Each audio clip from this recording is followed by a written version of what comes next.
Mga boss, good morning po sa inyong lahat. Welcome po ulit sa aking channel Jeep Doctor. And ngayong araw na to, tuturuan ko kayo kung paano malaman ang top dead center ng ating makina. So request ito ng isa ko sa mga subscribers.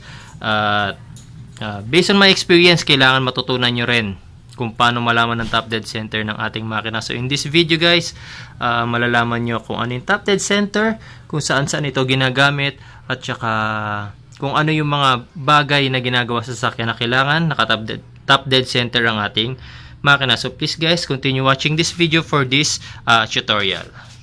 Guys, pag sinabing top dead center, sa makina natin meron tayong piston na tinatawag. Kapag sinabing top dead center, for example, ilagay mo sa top dead center ang piston number 1. So ang ibig sabihin guys, yung piston natin is ilalagay natin sa pinakamataas na posisyon na naabot niya doon sa ating engine block. So yun yung tinatawag na top dead center.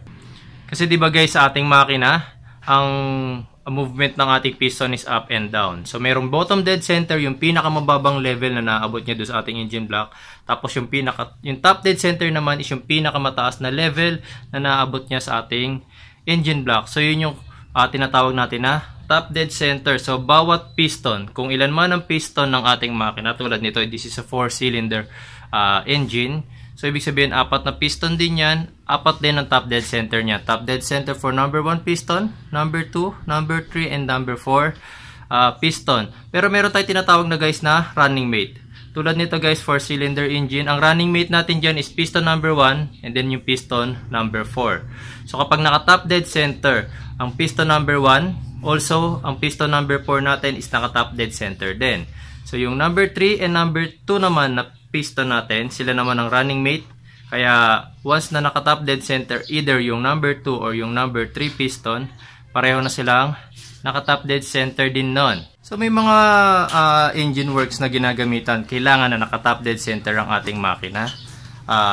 Una-una sa pagta-timing.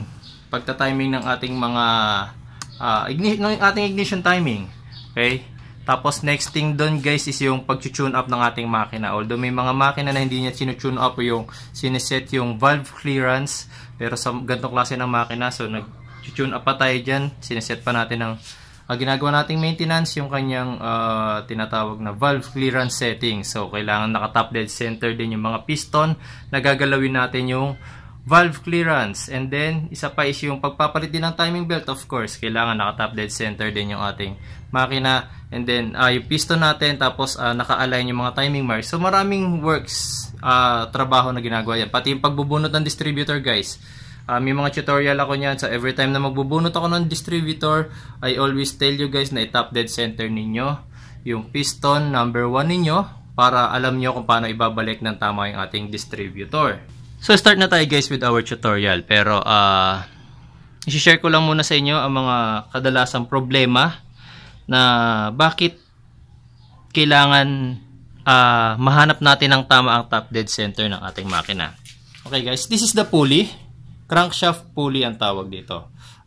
Hindi ito pang Mitsubishi Lancer. Ito lang kasi yung spare ko na nakabaklas ngayon. Pang Toyota 4K engine ito. Okay, so sa mga gasoline engines guys, meron niyang timing mark.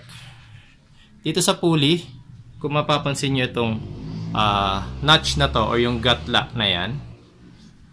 Medyo malabo. Ayan. Yan yung timing mark ng pulley na to. But this is for the Toyota 4K engine.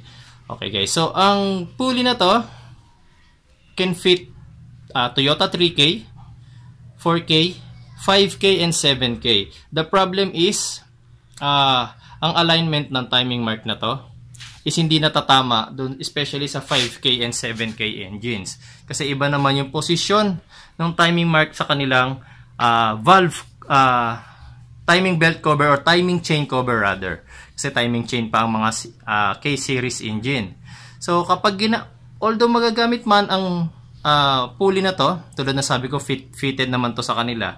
Kaso pag ito yung sinalpak nila, automatically yung timing mark na itinuro ko kanina, itong notch na to, automatically mawawala na sa tamang alignment yan. Hindi na yan magagamit ng tama ng mekaniko. So, kapag nawala na sa tamang alignment ang notch na yan, hindi na rin yan pwedeng gamitin for basis nyo ng top dead center. So, kasi, di ba, ito tulad nito, yan yung timing mark nya. Tapos, sa pulley natin, ito naman yung tinutukoy ko. Pulley sa ano pala rather. Ayan, sa ating cover. Ayan, mapapansin nyo. Ito yung timing mark sa ating cover. Ito yung 0, and then yung 5, and then ito yung 10. So, para masabi natin na naka-top dead center ang ating piston, number 1 or number 4, tinatapat natin ang timing mark sa 0. Yun yung top dead center talaga. Pero kapag nagpalit na kayo ng pulley, guys, don't expect na tama pa yung timing mark na gagamitin ninyo. Next thing, guys. Pagdating pa rin sa pulley, guys, tulad nito sa mga K-series engines, ang pulley nito is buong pulley yan na walang putol, walang weld, or walang modification. As in, hinulma ito as a buo na pulley. Pero may mga pulley, guys, na merong damper, rubber damper sa gitna. Yung buong palibot na to, so yung merong inner pulley, merong outer pulley, tapos sa gitna nila is may rubber damper. So ginagamit yung rubber damper na yun para maiwasan yung vibration sa makina. So sa mga lumang engines wala pa nun. Sa mga bago may rubber damper na yan. So yung katagalan, yung rubber damper na yon nasisira. So anong nangyayari kapag umikot yung inner pulley, tapos sira na yung damper, ang mangyayari, mawawala na yung alignment ng inner sa outer pulley. Kaya yung timing mark hindi na rin pwedeng pagbasihan ulit. Kasi yung ginagawa ng iba, yung ibang masipag, ina-align pa yung inner sa outer para tama pa rin yung alignment ng timing mark. Pero yung iba kasi hindi na nagpapalit ng timing ng crankshaft pulley. Ang ginagawa nila, pinapa-weld na lang nila, pinapa-fix na nila yung inner tsaka yung outer pulley. Kaya nangyayari, nawawala na rin sa alignment yung timing mark na yan. Kaya kapag gano'n na nangyari, guys, no choice, kailangan nating hanapin yung top dead center based na sa ating makina.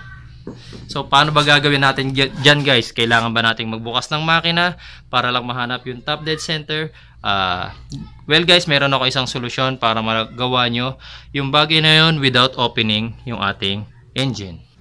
And guys, so dito sa ating makina, pinaka-importanteng part lagi na paghanap ng top dead center is yung piston number 1. Kasi sa piston number 1 natin pinagbabasihan kadalasan lahat ng ignition timing, and then yung pagta-timing ng pagre-replace ng timing belts, of course, then also yung pagpapalit nga sa distributor or pag-ayos ng distributor. So, ang kailangan natin gawin, guys, is tanggalin itong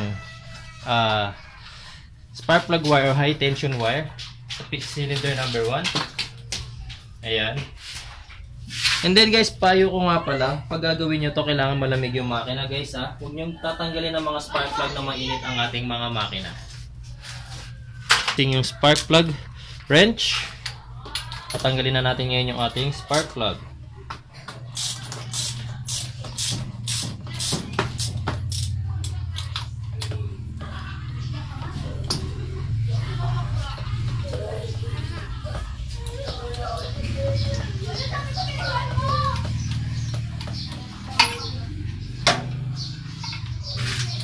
So gamit ang ating isang mahabang screwdriver, ipapasok natin ngayon yung screwdriver doon sa butas ng spark plug.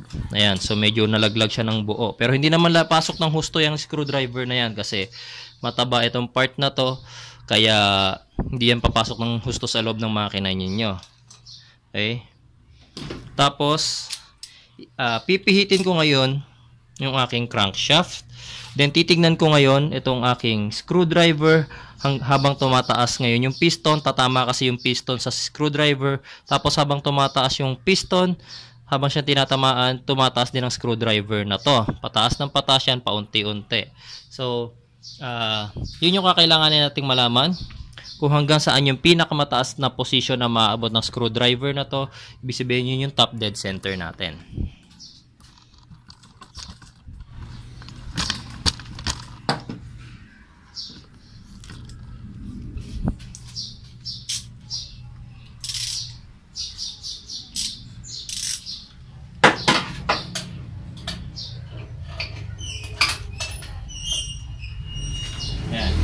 mapapansin nyo guys, tumataas yung ating screwdriver. Ayan, palabas siya ng palabas. Tapos guys nga pala, pag iniikot nyo ang inyong crankshaft, make sure na aalalayan nyo yung screw. Kasi kapag hindi nyo yan inalalayan itong screwdriver na to, sa pagtaas ng piston, pwede siyang maipit doon sa piston, tapos doon sa butas nung sa spark plug hole. So, delikado, baka mabutas nyo naman yung piston. So, aalalayan nyo lang siya. Every time na umaangat yung ating piston, aalalayan nyo rin yung pag-angat ng screwdriver. Ayan. So, tumataas na siya, tumataas. Ayan. So, pag naramdaman nyo na pinakamataas na yung naabot ng screwdriver, pansinin nyo rin yung maigi. Bago siya bumaba, yun yung top dead center niya. Ayan. So, mukhang na-reach ko na yung pinakamataas na part. Ayan. So, nagsisimula na naman siyang bumaba guys. Ayan, bumababa na naman siya. Ang ibig sabihin, bumababa na rin yung ating piston. So, pihitin ko na lang muna siya hanggang sa bumaba siya ulit. Makikita nyo lulubog na ng gusto yung ayan, lumulubog na yung ating screwdriver. Ayan, as in hindi na niya naaabot ngayon yung ating piston guys. So, hintayin natin guys na umangat siya ulit.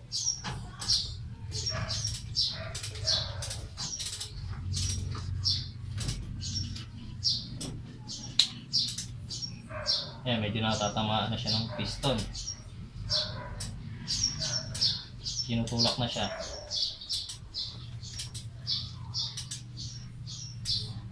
Ayan.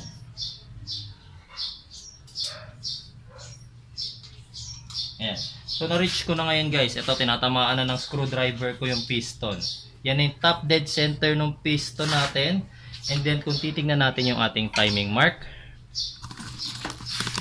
Ayan. So, dito sa makina ko, since original pa yung aking pulley, ayan, meron siyang timing mark. Ito yung 0. Ito yung timing mark. Ayan. And then, ito yung 0. So, medyo, sa procedure na to guys, medyo magmi-miss lang kayo by siguro by 2 points. Kung ang top dead center niya originally is sa position na to, tapos, nakuha ko siya by this position, siguro mga 2 points nga yan. Kasi ito 5 points na to eh. Okay, so 5 points na ang 5 degree na ang bilang dyan rather. So ito, yung top dead center, so sumobra ako by 2, siguro 2 lang yan. Okay, so at least makukuha pa rin natin yung top dead center ng ating piston just by simply doing this procedure. So kung wala mang timing mark na ang inyong pulley, pwede nyo pagbasihan yung ginawa kong procedure, tapos lalagyan nyo na siya ngayon ng white marker, either chalk o kaya naman yung tire pen na kulay puti. So akong ginagamit ko para nagtatagal, tire pen yan ang ginagamit ko dyan. So ganyan lang yung paghahanap ng top dead center guys. Malalaman nyo na naka top dead center na yung ating piston number 1. So tulad na sabi ko, pag naka top dead center ang piston number 1, of course naka top dead center din si piston number 4. So sa makina natin guys, itong gantong procedure applicable to for gasoline engines lang kasi may spark plug tayo na natatanggal. So pagdating naman sa diesel engine guys, walang spark plug ang diesel engines. Meron tayo doon is fuel injector. So hindi ko may advise na fuel injector ang tanggalin nyo kasi medyo mas matagal siyang procedure kasi babaklasin nyo pa yung fuel rail. Fuel rail. Okay? So ang pinaka may advise ko pag diesel engine naman ang hahanapin yung top dead center, pwede nyo gamitin na panghanap ng top dead center, tanggalin rather is yung spark, yung glow plug o yung tinatawag natin ng mga heater plug. So yun yung tatanggalin nyo. The same procedure, screwdriver na mahaba lang ang kakailanganin nyo. Okay? Tapos since itong aking makina is naka-align pa yung timing mark doon sa pulley and then doon sa mismong timing belt cover, meron pang isang timing mark guys na kailangan nating hanapin kasi yun naman is magagamit natin for tune up. Yung timing mark naman ng top dead center ng piston number 2 and piston number 3. So hindi na natin kailangan dalawahin pa yung procedure. Isa lang yung procedure na kailangan natin gawin. Mamimili lang kayo dyan sa dalawa kung alin yung tatanggalin natin. Is either yung number 2 spark plug or yung number 3 spark plug. So in this case, medyo nakaharang itong air cleaner housing ng ating makina. So sa number 3 na ako magtatanggal para mahanap ko lang yung top dead center ng piston number 2 and number 3.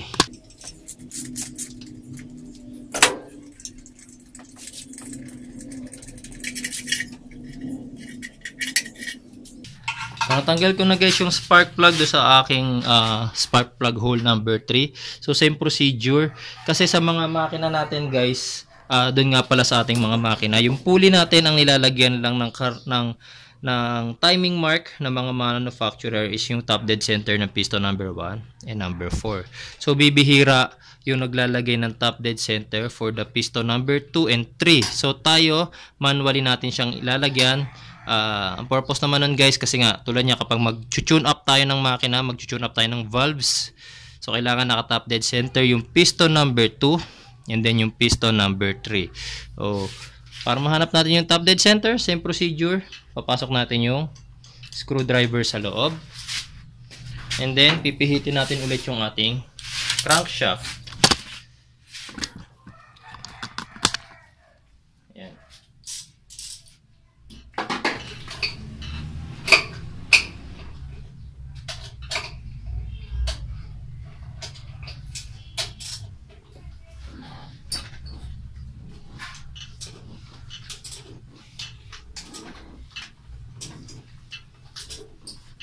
Ayan, so tinamaan na ng piston yung screwdriver ko kaya naitutulak na niya. Ayan, naitutulak niya yung screwdriver.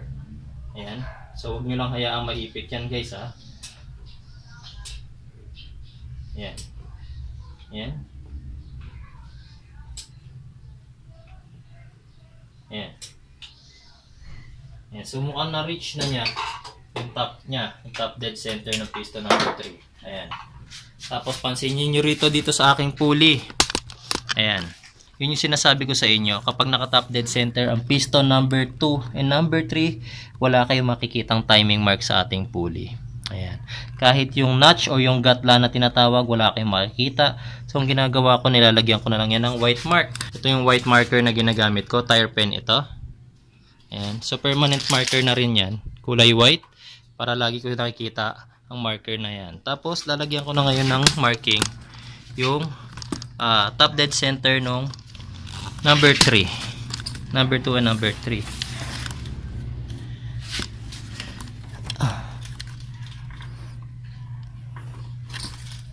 Hindi siya masyado makita.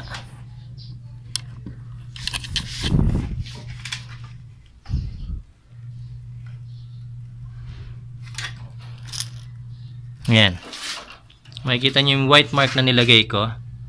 Yan yung top dead center ngayon ng aking piston number 2 and number 3. Guys, so ganun lang yung procedure ko para mahanap ang top dead center ng inyong makina. Kung sakali mang hindi na original yung pulley, yung crankshaft pulley ng inyong makina, or nagpalit na kayo ng crankshaft pulley, or nasira na yung rubber damper sa gitna kaya pumihit na siya.